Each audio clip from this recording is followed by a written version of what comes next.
The AQHA Racing Challenge Update, powered by the American Quarter Horse Association.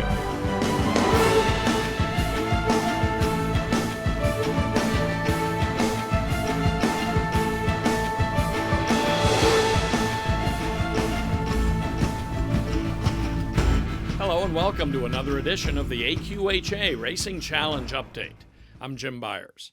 We're getting close to Championships Night, October 29th at Los Alamitos, when all the division finals are contested in the Bank of America Challenge Championships. In fact, all the regional qualifying races have been completed.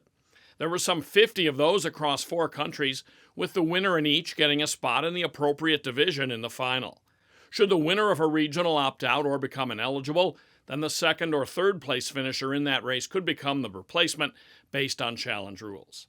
On this show, we'll recap the final group of regional qualifiers and in the process touch all 5 of the divisions in the series. Let's begin with fillies and mares in the Marial Prairie Meadows Distaff Challenge from back in September in Altoona, Iowa. The Distaff division matches fillies and mares 3 and up at 400 yards. This one featured 2 regional winners from other areas, Shiner Blonde from Arapahoe Park and Bye Bye Birdie from Canterbury Park. It also pitted full sisters against each other in Honeymoon Candy and Send Me This Wagon. A 4-way driving finish goes to Honeymoon Candy on the inside, under Oscar Delgado, over number 4 Bye Bye Birdie, with Black's Cartel on the outside, just third, over Send Me This Wagon. The Oklahoma-bred Honeymoon Candy is a half-sister to last year's All-American Futurity winner Jess Good Candy.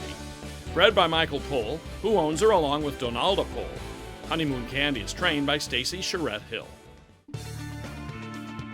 2 weeks later, on October 1st, the last regional in this division was the Marial Lone Star Park Distaff Challenge. While much of the attention here was on number 10, A Dash and Rose, it was the inside filly Surefire Flyer, who sped off to a head victory over SR Esmeralda with A Dash and Rose third.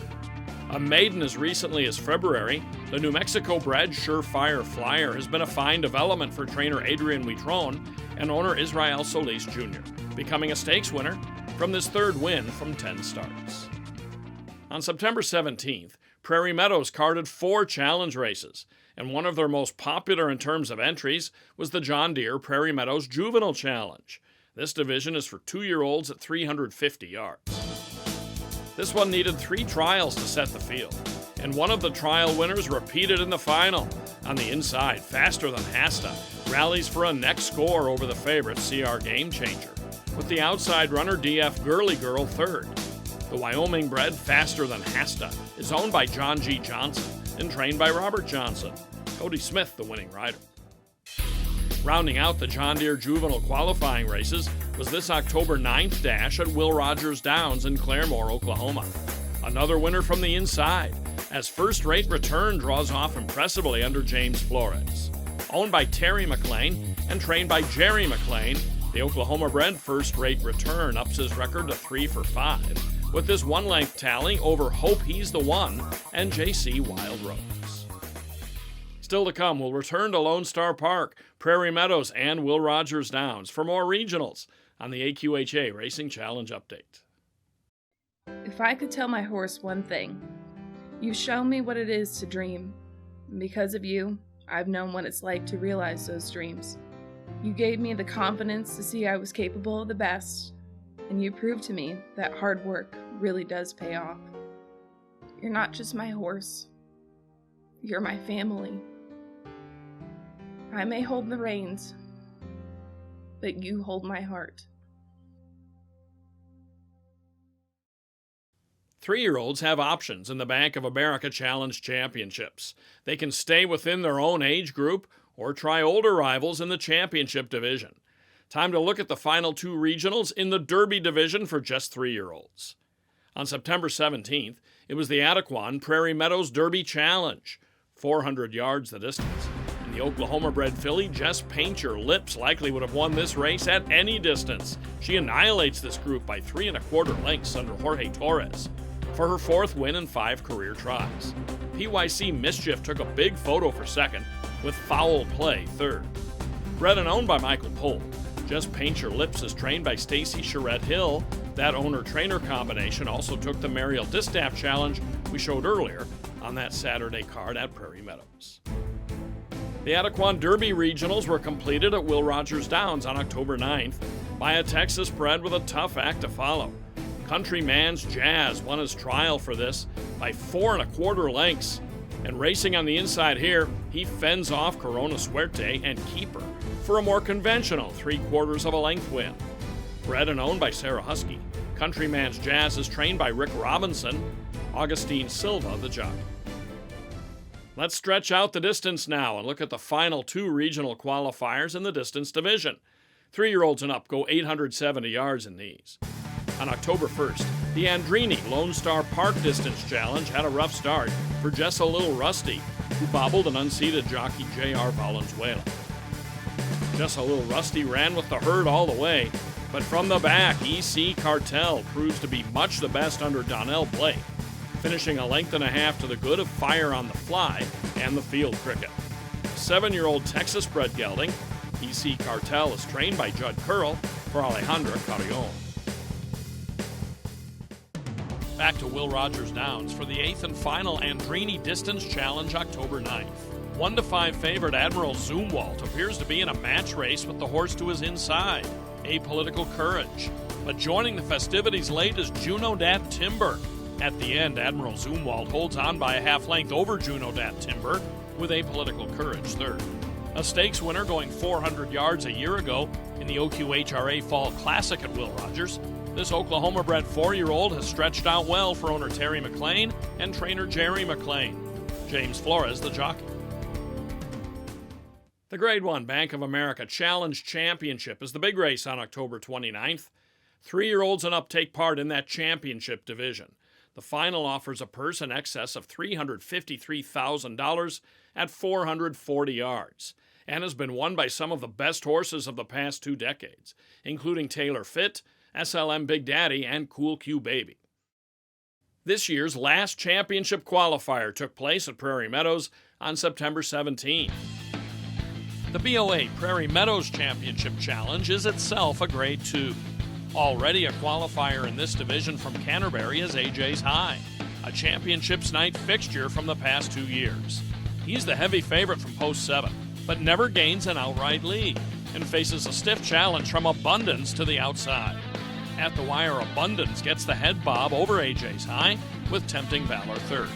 Abundance is an Oklahoma-bred gelding by Corona Cartel, out of the Grade 1 mare Just a Little Bit More, owned by Gustavo Almanza Jr. and Francisco Raul Hernandez. Julio Almanza trains, and Oscar Delgado the winning jockey in this first stakes tally for Abundance. Still to come, the qualifiers from all divisions right after this. You've put your heart and your soul into what you have done, and I'm grateful to God and I'm grateful for you. You have made possible things that I would have never dreamed. I look forward to what you're going to do in the future, and I just want you to know that with every footstep and with every heartbeat, I'm there. The AQHA Racing Challenge Update, powered by the American Quarter Horse Association.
That's all for now. Be sure to watch for our Challenge Championships preview show, when we'll be joined by AQHA Wrangler Racing Ace Jonathan Horowitz. Raceview Network will be on hand at Los Alamitos for Championships Night, along with Racing Ace Martha Clausen. And we'll wrap up the BOA Championships with a recap show to follow.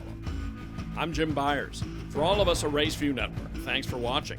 We hope you'll be with us next time on the AQHA Racing Challenge Update.